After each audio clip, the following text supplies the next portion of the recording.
وہ کون تھا؟ اس کی تلوار نے بری صغیر کی سرزمین پر اسلام کا پرچم بلند کیا۔ یہ کہانی ہے بہادری کی، یہ داستان ہے غیرت مند فاتحین جو دنیا کی تاریخ بدلنے آئے تھے۔ ایک طرف تھا حجاج بن یوسف جس کی نگاہیں دور تک دیکھتی تھی، دوسری طرف تھا محمد بن قاسم جس کا جذبہ فولاد کی مانند تھا، اور تیسری طرف تھا مصعب بن نصیر جس نے اندلس میں فتوحات کی بنیاد رکھی۔ یہ وہ لمحہ تھا، دنیا لرز اٹھی جب فتوحات کی نئی تاریخ لکھی جا رہی تھی۔ اگر آپ جاننا چاہتے ہیں کہ تاریخ کے ان عظیم ہیروز نے کیسے ناقابل یقین کارنامے سر انجام دیے تو اس ویڈیو کو آخر تک دیکھیے۔ میں ہوں عبد الناصر اور آپ دیکھ رہے الناصر واچ، جہاں تاریخ صرف پڑھی نہیں بلکہ دلوں میں زندہ ہوتی ہے۔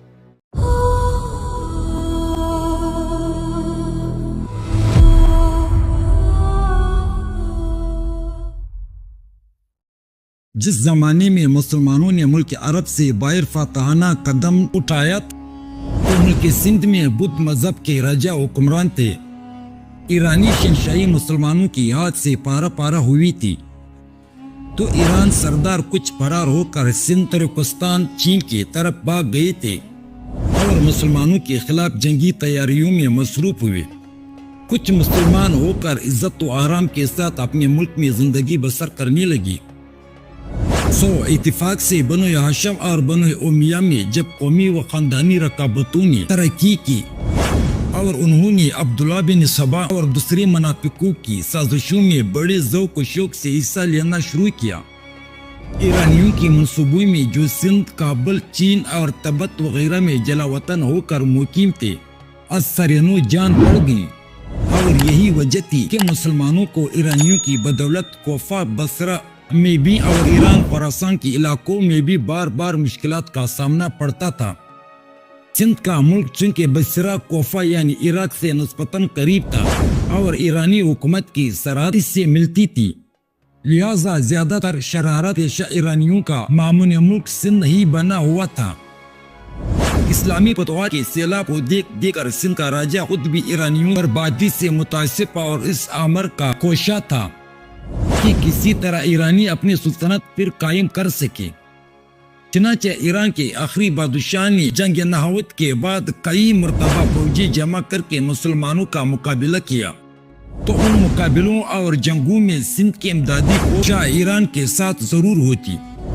ایران کی سلطنت جب برباد ہوئی تو سندھ کے راجہ نے اپنے سرحدی ایرانی صوبوں کو اپنی سلطنت میں شامل کر لیا، اور مغلوب مفتوح ایرانیوں نے کرمان و بلوچستان وغیرہ کے صوبوں کو بخوشی سندھ کی راجہ کو سپرد کر دیا گیا تاکہ وہ مسلمانوں کے قبضے میں نہ جا سکے، اور اس کے معاوضے میں سندھ کے راجہ کی حمایت ان کو حاصل رہی۔ یہ باتیں محرک اس امر کی کہ مسلمان سندھ پر حملہ کر کے سندھ کے راجہ کو درست کرے، لیکن حضرت عثمان غنی رضی اللہ عنہ کے زمانے میں بھی ایران و خراسان پر مکمل قبضہ نہ ہونے پایا تھا کہ اندرونی فسادات شروع ہو گئے اور سندھ کی طرف کوئی توجہ نہ ہو سکی۔ حضرت امیر معاویہ رضی اللہ عنہ نے اندرونی خرشوں سے نجات حاصل کر کے بیرونی ممالک کی طرف توجہ کی، اور ان کے زمانے میں سندھ کی راجہ سے وہ صوبے ایرانی سلطنت کا جز تھے واپس لینے کی کوشش کی گئی۔ اس سلسلے میں معمولی چھیڑ چھاڑ سندھی فوجوں سے ہوئی، لیکن ان کے بعد یزید کی حکومت میں پھر وہی اندرونی فسادات واپس آ گئے اور مسلمان بیرونی علاقوں کی طرف متوجہ نہ ہو سکے۔ عبد الملک کے زمانے میں پھر مسلمانوں کو بیرونی ممالک کی طرف متوجہ ہونے کا موقع نہ ملا، اور حجاج بن یوسف نے جو مشرقی ممالک کا وائسرائے تھا، سندھ کے مقابلے میں افغانستان اور بدخشان کے حاکم رتبیل کی سرکوبی کو اس لیے مقدم سمجھا کہ وہ خراسان کے اسلامی صوبے کے لیے بہت زیادہ خطرناک ہو سکتا تھا۔ زیادہ تر توجہ رتبیل اور اس کی وجہ سے بخارا وغیرہ کی طرف مبذول رہی۔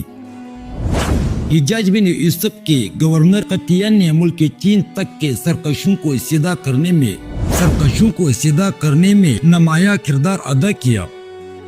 اس کے بعد سندھ کا ملک ہی ایک ایسا ملک تھا کہ مسلمان سندھیوں سے اپنے حقوق واپس لینے اور سندھ کے راجہ کو آئندہ کے لیے درست رکھنے کی غرض سے اپنی طاقت وسطوت کا نمونہ دکھاتے لیکن ابھی مسلمان اس ضروری کام کو اپنی طرف سے شروع نہ کرنے پائے تھے کہ خود سندھ کی راجا نے مسلمانوں کو اپنے ملک پر حملہ آور ہونے کی دعوت دے دی۔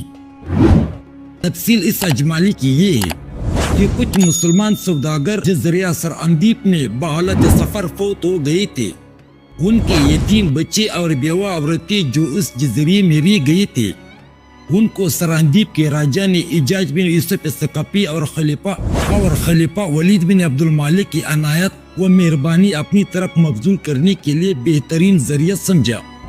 سراندیپ کا راجا مسلمانوں کی فتوحات کا حال سن کر پہلے سے مرعوب ہیلا کا متلاشی تھا، چنانچہ اس نے ان یتیم بچوں اور بیواؤں کو حجاج بن یوسف کے پاس روانہ کیا۔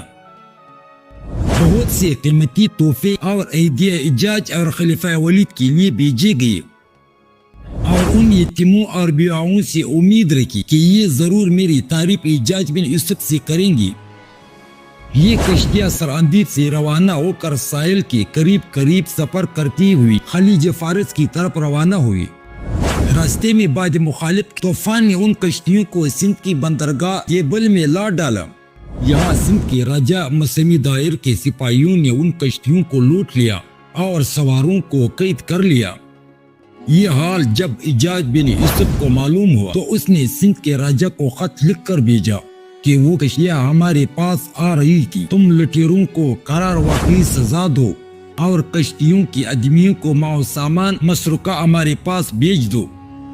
یہاں سے راجا نے حجاج بن یوسف کو نہایت مغرورانہ اور نامعقول جواب لکھا۔ حجاج بن یوسف نے اول عبداللہ اسلمی کو 6000 فوج کے ساتھ سندھ کی طرف روانہ کیا۔ عبداللہ سندھ میں پہنچ کر راجا دائر کی فوج کا مقابلہ کرتا ہوا مارا گیا اور یہ مہم ناکام رہی۔ دوسری مرتبہ حجاج بن یوسف نے بدیل نامی سردار کو مامور کیا کہ وہ بھی 6000 فوج لے کر دیوبند تک پہنچ گیا، مگر راجا جی سب کے مقابلے میں لڑتا ہوا گھوڑے سے گر کر انتقال کر گیا۔ اس خبر کو سن کر حجاج بن یوسف کو اور بھی زیادہ ملال اور غصہ ہوا۔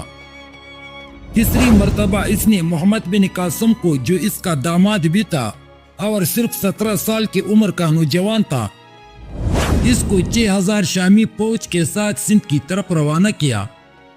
محمد بن قاسم کے ساتھ اس مرتبہ شامی سپاہی اس لیے بھیجے گئے کہ حجاج بن یوسف کو اس بات کا شبہ تھا کہ عراقی و ایرانی سپاہی سندھیوں سے ساز باز رکھتے تھے۔ محمد بن قاسم نے اول صوبہ مکران، جس پر سندھیوں نے قبضہ کر رکھا تھا، اسے فتح کر لیا گیا اور پھر دیبل کے علاقے پر آ گیا، اس کو بھی فتح کر لیا۔ میزون اور برہمن آباد کی طرف بڑھا۔ راجہ دائر کے پاس نہ صرف ایرانی لوگ ہی پناہ گزین تھے بلکہ بہت سے عرب لوگ بھی، جو خلیفہ وقت ہی اعمال خلافت سے باغی ہو کر بھاگے تھے، سندھ میں راجہ دائر کے پاس پناہ گزین تھے، اس لیے بھی سندھ پر حملہ کرنا ناگزیر تھا۔ راجہ دائر نے مقابلہ کیا اور مارا گیا۔ اس کے بعد محمد بن قاسم نے یہ کے بعد دیگر سندھ کی شہروں کو فتح کرنا شروع کیا، حتیٰ کہ تمام ملک سندھ اور ملتان اس کے ہاتھ پر فتح ہوا۔ سندھ کی فتح میں حجاج کی توجہ پوری طور پر محمد بن قاسم کی طرف مبذول رہی۔ وہ روزانہ خبریں منگواتا اور روزانہ محمد بن قاسم کو ہدایات بھیجتا تھا۔ محمد بن قاسم نے اپنے آپ کو سندھیوں کے لیے نہایت شفیق، رحم دل، فاتح ثابت کیا۔ اس نوجوان فتح مند نے جس رواداری، بردباری اور لطف و عطا کا اظہار کیا، اس کی مثال تاریخ عالم میں بہت کم دستیاب ہو سکتی ہے۔ محمد بن قاسم کی فتوحات سندھ کا مفصل حال تاریخ ہند میں لکھا جائے گا۔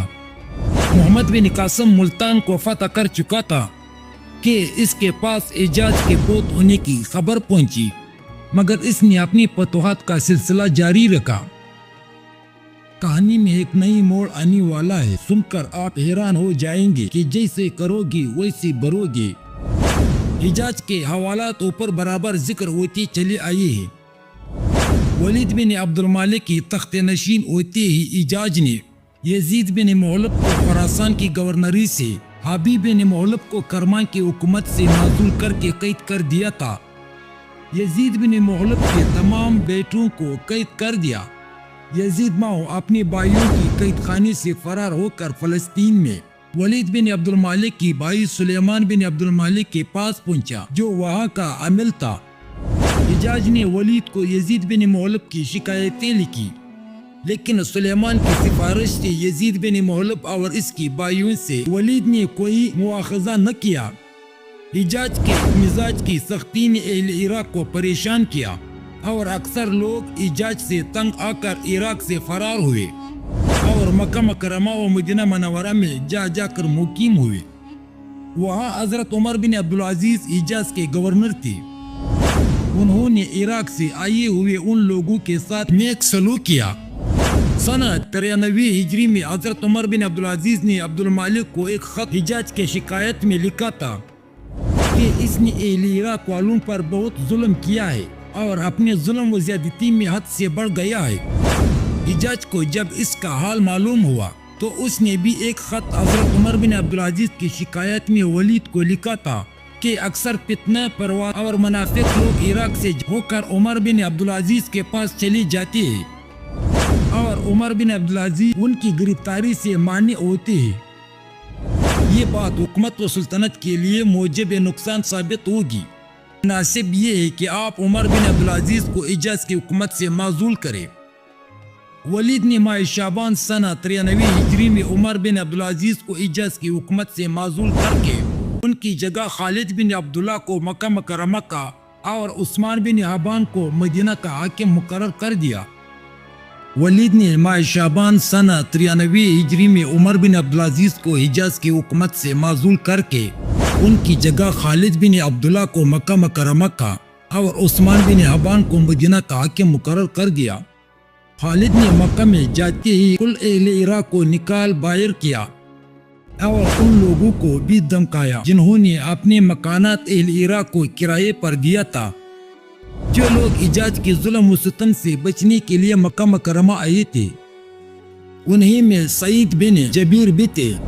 سعید بن جبیر کی خطا یہ تھی کہ وہ عبد الرحمن بن ساس کے اہم آہنگ ہو گئے تھے اور حجاج کی نگاہ میں یہ خطا کوئی معمولی خطا نہ تھی۔ خالد نے ان کو گرفتار کر کے حجاج کے پاس بھیج دیا۔ حجاج نے ان کو قتل کر دیا۔ سعید بن جبیر بالکل بے گناہ مقتول ہوئے اور اس قسم کی یہی ایک مقتول نہ تھے بلکہ بہت سے بزرگ اور نیک آدمیوں کو حجاج نے ظالمانہ قتل کیے تھے۔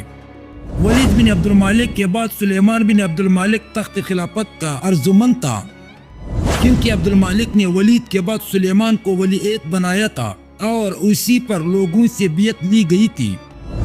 ولید نے یہ چاہا کہ میں سلیمان اپنے بھائی کو محروم کر کے اپنے بیٹے عبدالعزیز کو ولی عہد بناؤں۔ اس خواہش اور ارادے کا حال ولید نے جدا جدا اپنے سرداروں کے سامنے بیان کیا تو حجاج اور قتیہ نے تو پسند کیا، لیکن اوروں نے ولید کو ڈرایا اور کہا کہ مسلمانوں میں فتنہ برپا ہو جانے کا اندیشہ ہے۔ اسی سال 95 ہجری میں ماہ شوال 20 برس عراق کی حکومت کرنے کے بعد حجاج نے وفات پائی اور مرتے وقت اپنے بیٹے عبداللہ بن حجاج کو عراق کا گورنر کیا۔ ولید بن عبد المالک نے حجاج کے تمام عاملوں کو ان کے عہدوں پر بدستور قائم رکھا۔